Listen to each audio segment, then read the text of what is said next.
Hello, what's up mga idol? Magluluto pa tayo ng ginisang patatas with corned beef.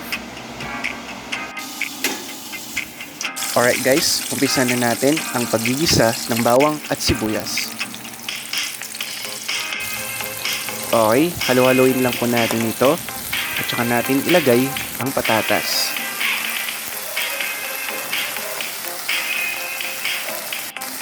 Okay mga idol, halo-haloin din po natin ito at hintayin natin lumambot.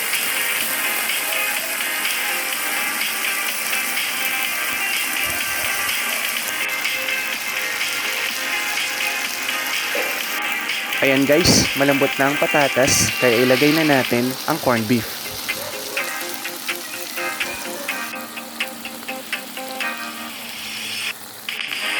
Okay mga idol, malapit na maluto ang ating ulam ngayong gabi. Alright guys, luto na ang ating ulam ngayong gabi. Maraming salamat sa lahat ng ating mga viewers.